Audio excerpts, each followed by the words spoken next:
Hi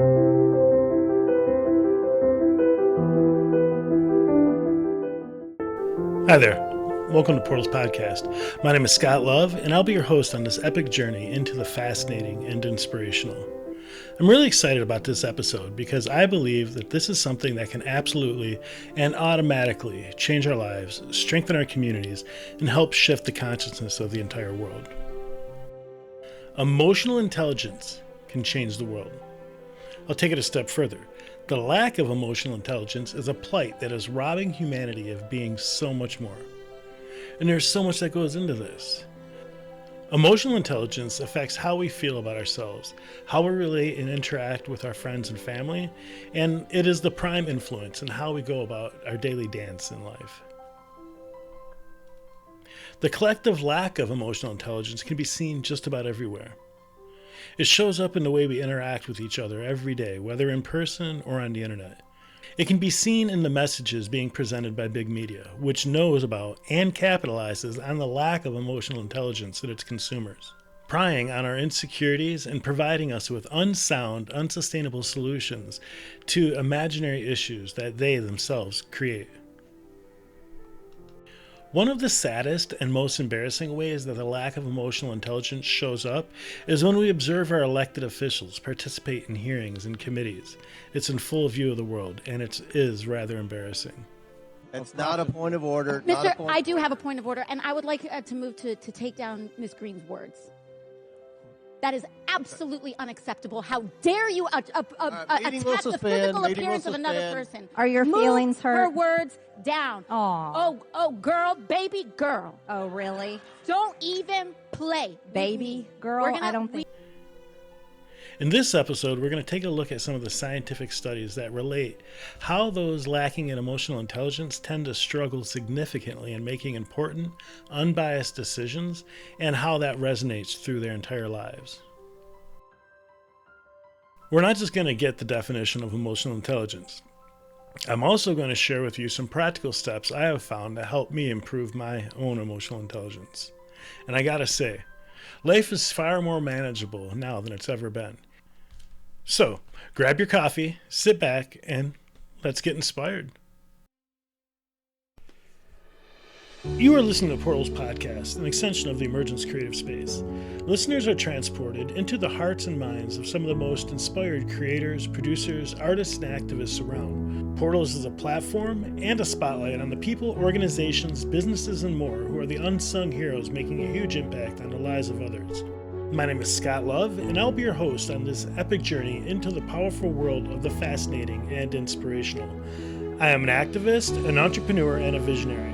Over the years, I've made some incredible relationships with a lot of epic people, many of which have helped me and guided me on my journey. I believe they'll help you as well. Here's what's up. We are a people in transition. The choices we make now will affect the lives of others for generations to come. Our choices will be our legacy. I want Portals Podcast to be a go-to resource for those who are searching for solutions and to help move us all forward. Thanks for being here. All right, let's get inspired.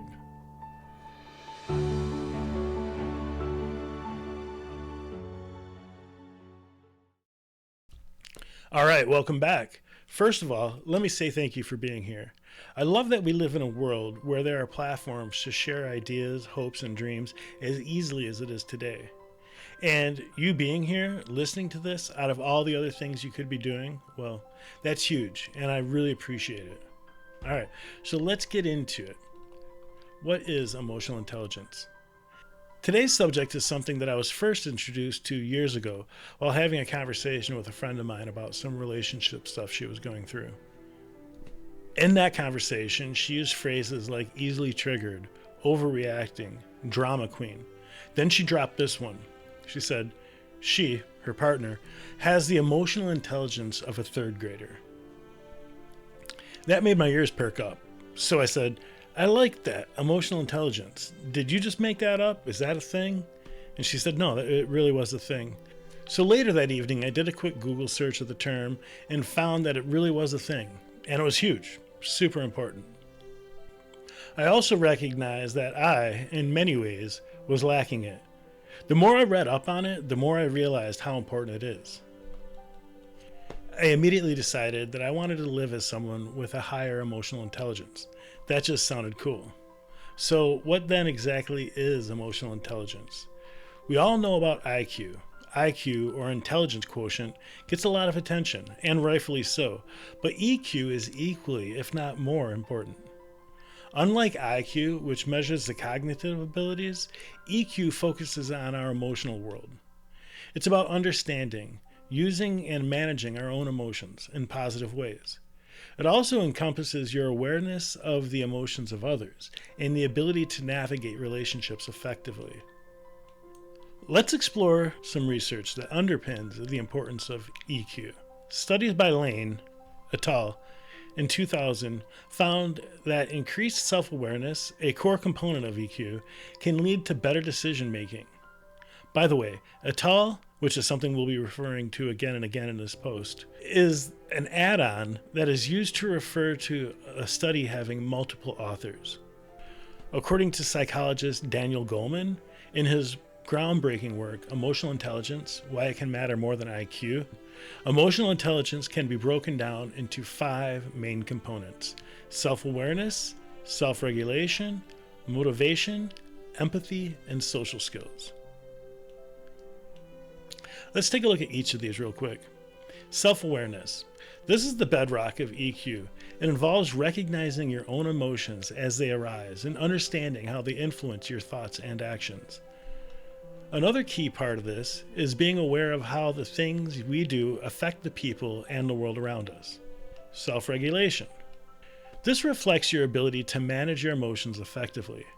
It involves being able to calm yourself down when you're feeling overwhelmed, motivate yourself when you're feeling down, and delaying gratification when every fiber of your being is giddy with impulse. Motivation. Emotionally intelligent people are driven to achieve milestones and goals. They tend to use their emotions to their advantage, channeling them to produce endeavors that have very satisfying rewards built into them. Research by Clariana et al. In 2017 suggests that emotional intelligence can be a stronger predictor of academic performance than cognitive ability due to the ability to process information without judgment or bias. Empathy. This is the ability to relate and understand and share the feelings of others. Emotionally intelligent people are attuned to the nonverbal cues and emotional states of those around them.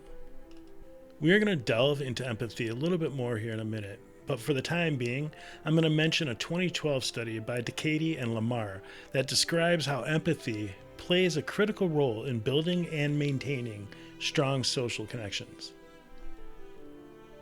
And now, finally, social skills.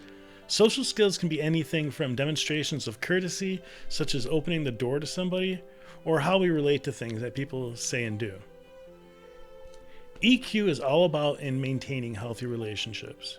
This involves effective communication, conflict resolution, and the ability to build rapport with others. Goleman suggests that social skills are the outward expressions of emotional intelligence, allowing us to navigate complex social situations while building trust with ourselves and others. So with this in mind, this is the first step towards testing our own EQ. How comfortable are we in social situations? If it feels awkward, could the reason for that be because we lack the social skills to feel confident in those situations?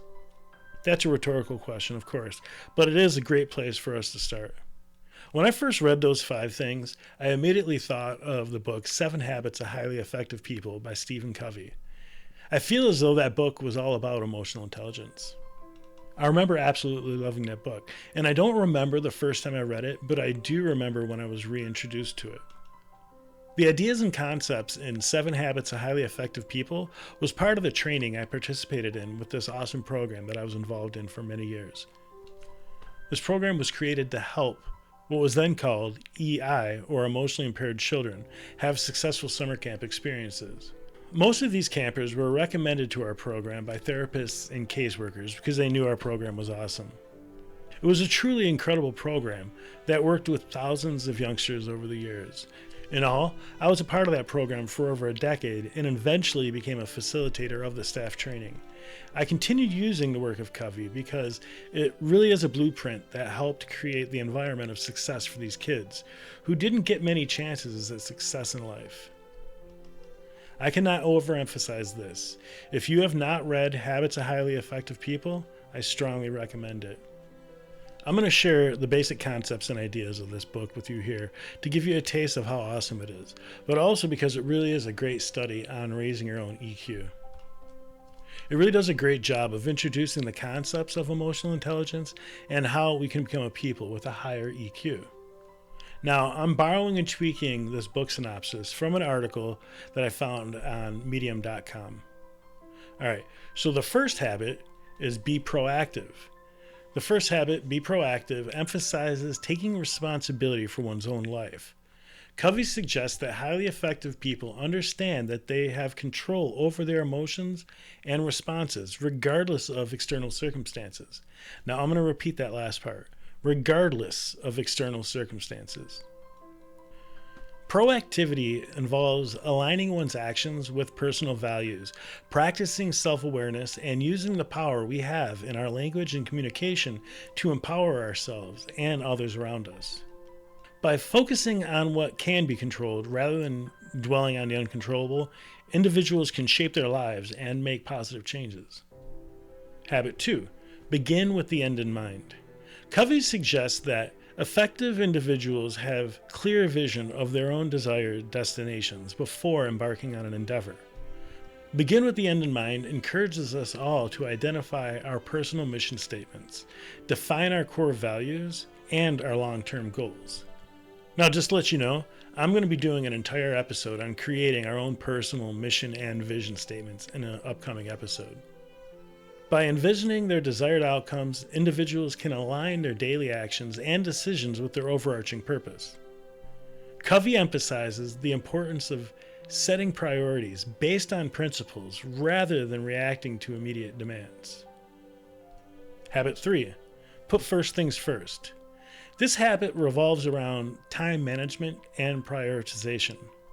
Covey introduces the concept of the time management matrix, which categorizes tasks into 4 quadrants based on their urgency and importance. Briefly, the time management matrix is exactly what it sounds like. On a piece of paper, create a 4-quadrant graph by putting one line going down the middle and then another one going across to make a T-shape. Put the number 1 in the upper left quadrant, number 2 in the upper right, number 3 in the lower left, and a 4 on the lower right. Each one of these 4 parts is a quadrant. In Q1, write important, urgent. In Q2, write important, not urgent. In Q3, write not important, urgent. And in Q4, write not important, not urgent. Q1 is the quadrant of necessity. Tasks and projects that fit into this quadrant are those that are both urgent and important.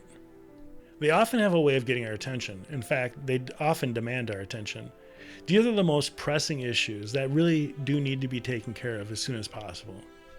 In Quadrant 2, write all those tasks that are important but not urgent.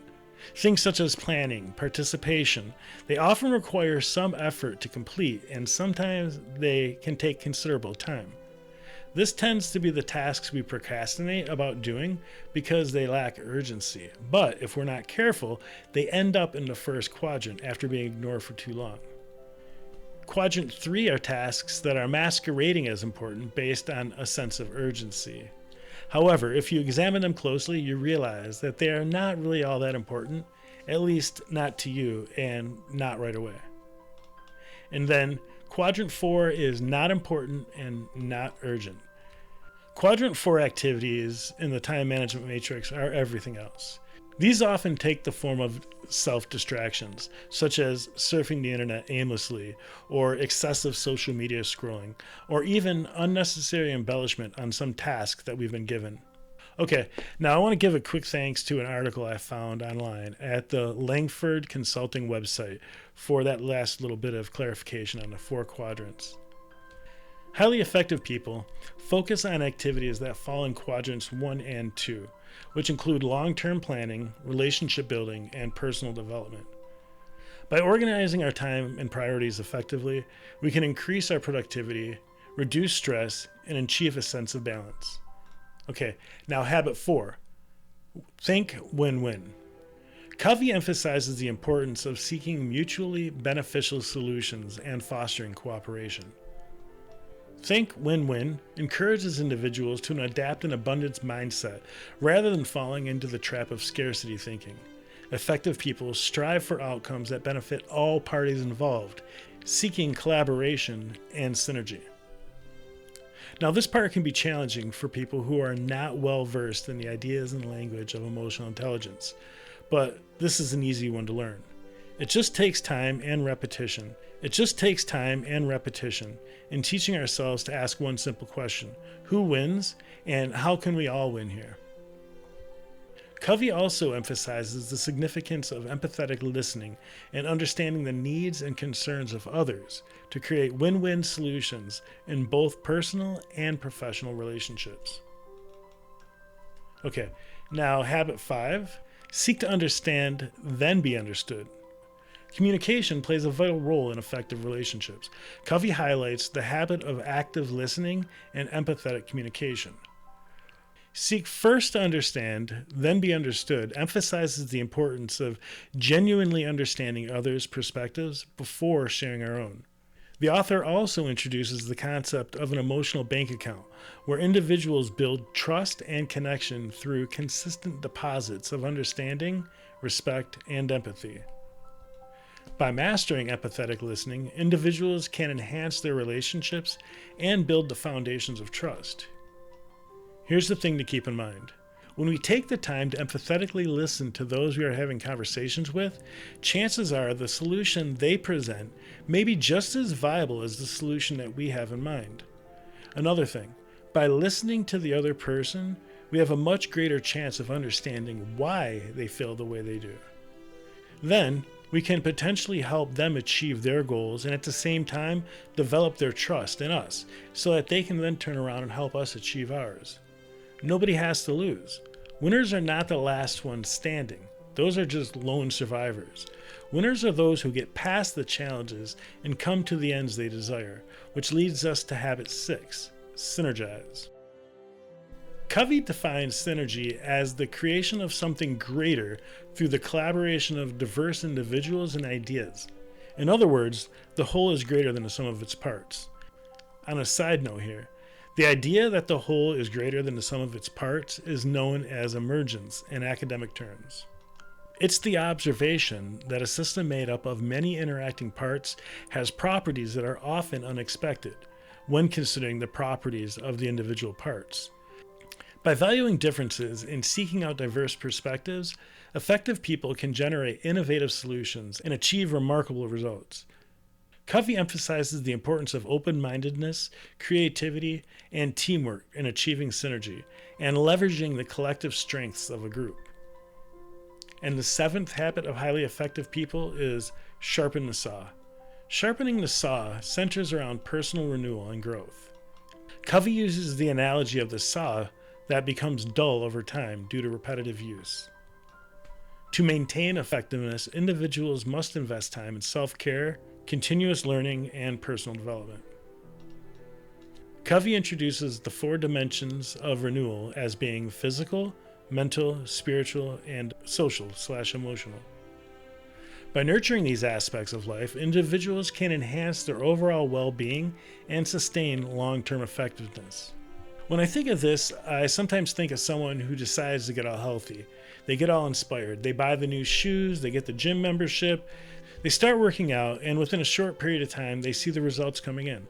They keep at it, and soon thereafter, they see huge differences. The efforts are paying off. Their goals are met. They feel better, look better, act more confident. Their outlook on life starts to change. They feel amazing that they've reached some kind of goal. What happens if they start feeling like they've arrived, though? Or that they get complacent and stop going to the gym and eating well? If we stop doing the work, then we stop getting the results. Those with a high emotional intelligence are typically better at managing stress, resolving disputes, and fostering a collaborative environment, and thus become more successful.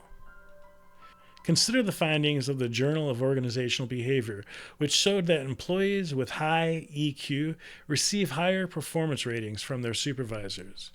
They are also much quicker to receive promotions and higher raises in compensation. Moreover, research by Leadership Quarterly demonstrates that leaders with high EQ are more effective at managing their teams. Speaking of scientific studies, there's a wealth of research supporting the importance of emotional intelligence in the workplace. For instance, a study published by the Journal of Occupational Health Psychology found that employees with high EQ are better at managing stress, resulting in lower levels of job burnout and higher overall job satisfaction. This study underscores the tangible benefits of developing emotional intelligence, not just for individual well-being, but also for organizational success. Employees have been known to ask specific questions during interviews and to stir the pot with new hires, all with the goal of ensuring that they have skilled people who are emotionally ready for the job. Show genuine interest in what the interviewer is saying by listening attentively and responding thoughtfully. This demonstrates respect and empathy. Genuine emotions. Display your passions and commitment to your career and the job opportunity. This demonstrates resilience and a willingness to learn. Inquire about the culture. Ask questions about the company culture and the team dynamics to show your interest in fitting into the organizational environment. This indicates self-awareness and a collaborative mindset. It also shows them that you're thinking about more than just yourself. All right, now that we have a better idea as to what emotional intelligence is and how it plays a role in our everyday life, let's take a moment to see how we can test and measure our own EQ. Self-assessment tools. Online quizzes and surveys such as the Emotional Intelligence Appraisal Test provide a detailed analysis of your EQ based on your responses. 360 feedback. Collect feedback from your colleagues, supervisors, and subordinates in order to get a comprehensive view of your emotional intelligence in the workplace.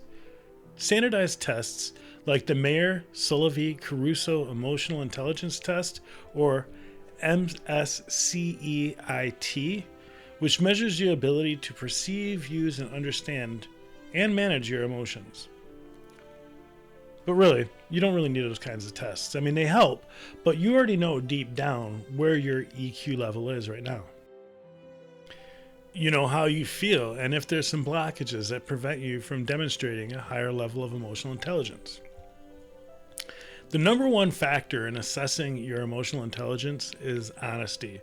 And if you feel you could use some improvements in this area, congratulations. All right, now here are some methods that can help you improve your emotional intelligence. Now that we have loosely evaluated ourselves and decided that we would like to improve our EQ, what can we do to go about improving it? It's important to know that we can't fake it. The tips and tricks that I'm going to share with you will make an immediate shift deep inside you. You will know that you're improving your emotional intelligence because it will be represented in just about every aspect of your life. And by the way, it's ridiculously easy to improve your EQ. But it does take regular practice and continued honesty to really get it and acclimate it to your life to the extent that it becomes your first nature. I've heard that it takes 21 days to make or break a habit. So with that information in mind, take it easy on yourself. Any progress at all from this point forward is progress, and it's yours. Remember, what you put in is what you get out. This next little bit is a list of 6 things that you can start doing right away to raise your EQ level.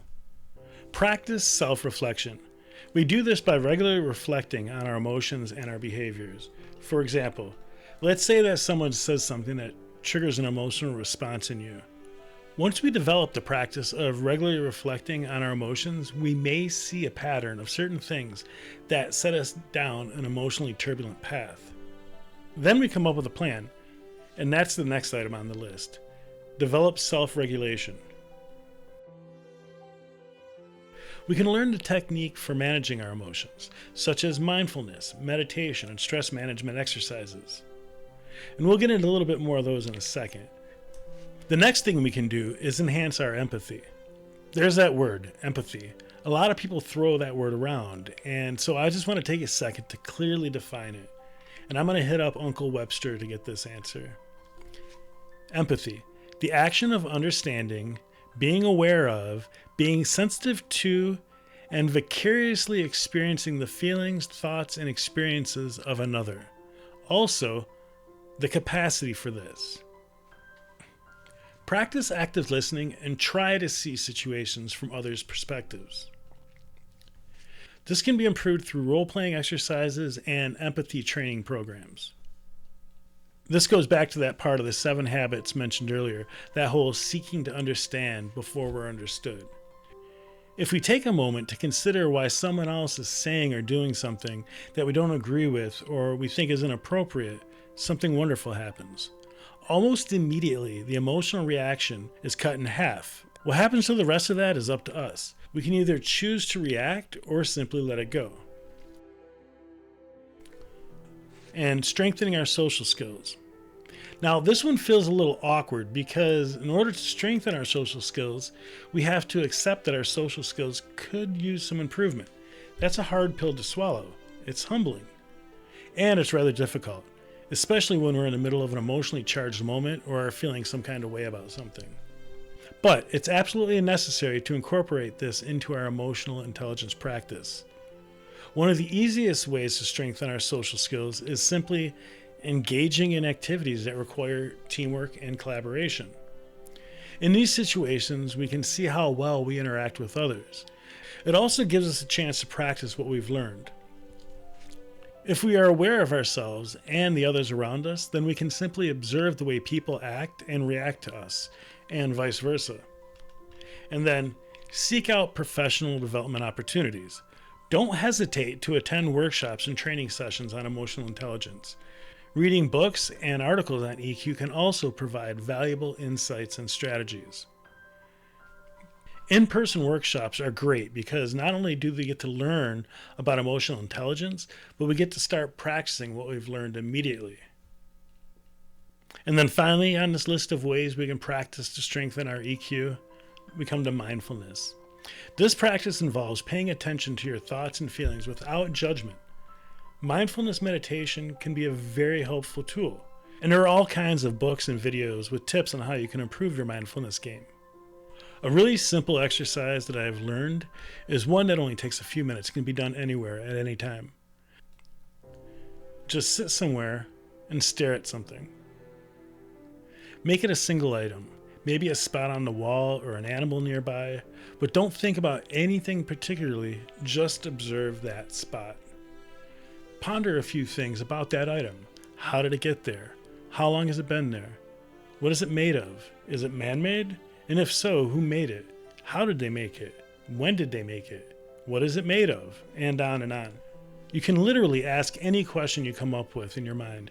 Just make sure that it's about that one thing and nothing else. If you find yourself starting to think about something else, that's cool. Don't trip. Just bring your attention back to that one thing. Role playing. This is fun. Practice having different conversations or scenarios in a safe place. This can help you develop your social skills and emotional regulation abilities. You can do this by yourself in a mirror, which feels a little weird at first, or find a partner who will play along with you and bounce ideas and concepts off one another. Sometimes, hearing the words that are in your head, the things that we really want to say, well, that opens up a path that makes it easier because it's more familiar to us. And when the time comes that we really need to say those words to somebody, we got the practice. Another thing is practice giving praise and letting people know about our gratitude. A study by Kernis et al. In 2009 found that role-playing can be an effective tool for improving social competence. And it also improves spontaneous conversation skills. And then cognitive reframing. When facing a negative emotion, challenge and reframe your thoughts in a more positive light. The way I do this is whenever something comes to mind that triggers me, the first thing I ask is this real or is it imagined? Then if it's imagined, I say, this doesn't really exist. And I think about something more positive that really does exist, or something wonderful that I want to call into my life. We can also cognitively reframe how our brain processes and works through trauma. It's a really deep healing treatment that I have worked through and worked with several times in the past. If you're interested in this kind of stuff, I would suggest talking to a professional therapist or at least spending some time researching it. It's not light work, but it does get easier with time and practice. One really simple exercise around cognitive reframing is to write out what happened, then immediately write what you would have done differently with what you now know. And then in gratitude practice, regularly focusing on the things you are grateful for can cultivate a more positive outlook and emotional well-being in your life. This is because you're constantly filling yourself up with the feel-good things instead of the not-so-feel-good things. All right. Now we'll explore. All right, I don't remember if I had these on or not. I just took a break. A few moments later. All right, EQ in action, everyday applications. Now let's explore how you can apply these strategies in your daily life. At work, you can use your practiced active listening to understand your colleagues' perspectives during meetings or practice self-regulation when faced with a stressful deadline. At home, you will notice how practicing empathy with your partner and children improves your relationships almost immediately. By acknowledging their feelings and practicing cognitive reframing, turning negative situations into learning experiences, bonds of trust will grow. So will shared appreciation, which is what we want out of our relationships. And finally, in our social lives. By being mindful of nonverbal cues and reacting to them appropriately when interacting with others, positive or negative, we open up a whole new world of communication. Another fun thing to do that will help make great strides in improving your social HQ is taking time to express gratitude to people for their support. I like to get in the habit of what I call catching people doing things right, and then letting them know that I see it. Everybody loves that kind of stuff, and it feels amazing to both be recognized and be the one giving the recognition. A great example of this is if you ever find yourself in a situation where communication seems strained, or the other person seems defensive or argumentative, try this. Stop trying to express yourself for a minute. You can come back to whatever it is you are saying at another time, and then find something that you appreciate and enjoy about the other person, then share it with them. This will automatically help neutralize tensions and open the door for continuing the conversation from a space of appreciation rather than apprehension. When it comes to interacting with other people, it's important to keep in mind that just because we ourselves are on this path of raising our emotional intelligence, that doesn't necessarily automatically mean that everyone around us is on the same path. We have to meet people where they are, not where we want them to be. And I'll repeat that again. We have to meet people where they are, not where we want them to be. So that brings us to the end of today's episode on emotional intelligence. I hope you got something out of it. If you enjoyed this episode, please subscribe and then share it with your friends and colleagues. As a reminder, Portals Podcast is an independent media project, meaning we don't have corporate overlords telling us what to produce. It also means that we don't have corporate overlord loot. So, if you enjoyed this episode and would like to support Portals Podcast, please visit Portals Podcast on Patreon and consider becoming a paid subscriber. Another way that you can support Portals Podcast and ECS is by getting some merch. I will put a link to the ECS Marketplace in the comments of this episode.